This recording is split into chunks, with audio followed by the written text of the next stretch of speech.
Je suis à la nécropole de Sainte-Anne-d'Auray, comme je vous avais dit. Le direct, c'était pas possible, il y avait du monde, donc j'évite de faire le direct. Je préfère faire sous enregistrement. Donc vous pouvez voir, je vais vous montrer. Je suis dans cette nécropole, vous pouvez voir les tombes. Là, c'est la partie 40-44, Deuxième Guerre mondiale. J'ai été déposer les fleurs pour les morts 14-18 et 39-45. Je suis en train de rechercher les morts soviétiques, soldats soviétiques. Vous pourrez voir, là ici c'est les musulmans. Et vous pouvez voir à côté, il y a le drapeau belge, il y a aussi des Belges. Et il doit y avoir un ou deux Polonais aussi. Voilà. Bah, je vous ferai parvenir des photos, si je peux, et puis des photos des tombes que j'ai pris en photo. Je vais continuer ma recherche, et puis si j'ai des personnes un peu, comment dire, de 14 soviétiques, normalement il y en a au moins 7, et je les ai toujours pas trouvés. Donc je vais essayer de trouver les tombes, et puis vous prendre des photos, et je les ferai passer juste en photo. Voilà. Donc ici nous sommes dans la partie belge de 14-18. Donc comme vous pouvez voir, l'hôpital de Sainte-Anne-d'Auray a reçu beaucoup de blessés, des blessés d'origine belge. Donc il y a le drapeau belge, et comme vous pouvez le voir, il y en a beaucoup qui sont morts dans l'hôpital de Sainte-Anne-d'Auray, qui se situe juste derrière le cimetière. On ne le voit pas par les arbres, mais je l'ai pris dans une photo, vous pourrez voir plus tard. Donc je suis toujours sur le cimetière, ça fait plus d'1 heure que je suis en train de chercher entre les tombes, et la persévérance paye. Je vais vous montrer, je vais passer entre les tombes, et puis j'ai trouvé, et bah, je vais faire attention où je passe, parce que faut aussi du respect pour nos décédés, nos morts au combat. Donc je vais vous montrer, j'ai trouvé déjà 2 soldats russes morts en 14-18. Alors je suis en train de les rechercher. Je suis passé tout à l'heure, c'est par hasard que je suis tombé dessus. Ça m'a fait tout drôle de voir ces 2 soldats soviétiques dans ce cimetière. Je savais qu'il y avait des soldats, comment dire, belges. Donc c'est pas ici, ça doit être la rangée qui est juste derrière. Donc, vous voyez, il faut prendre son mal en patience, chercher.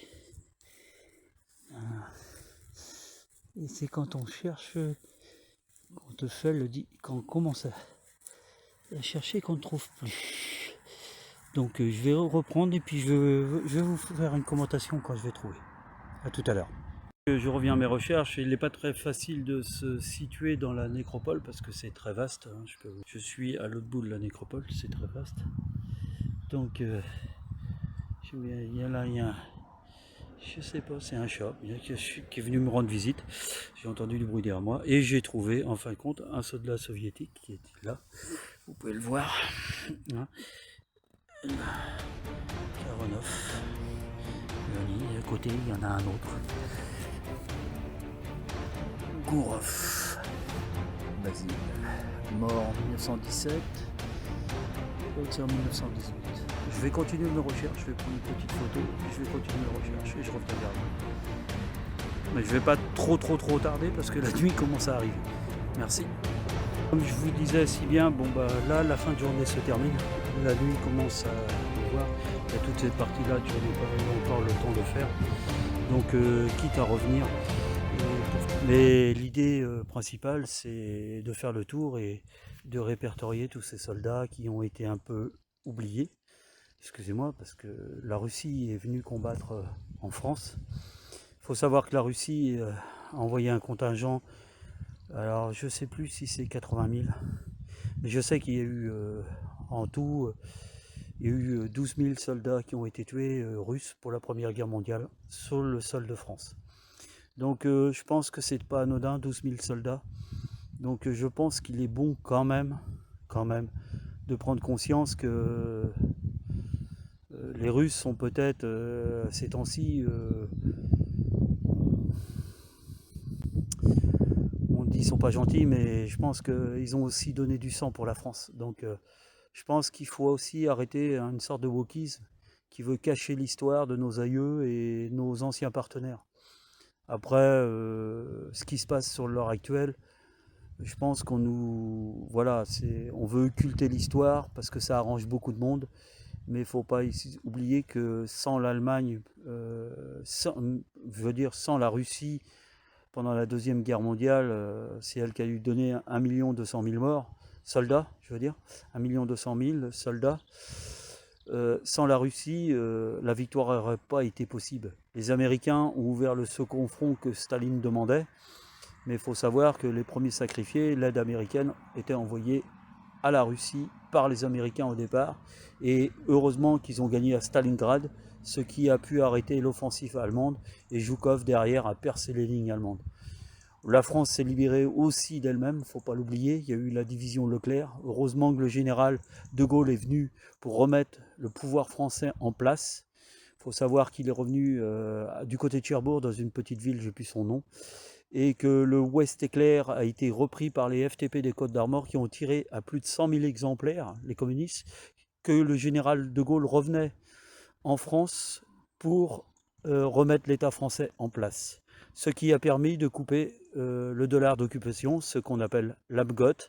Vous avez qu'à chercher, hein, tout est écrit.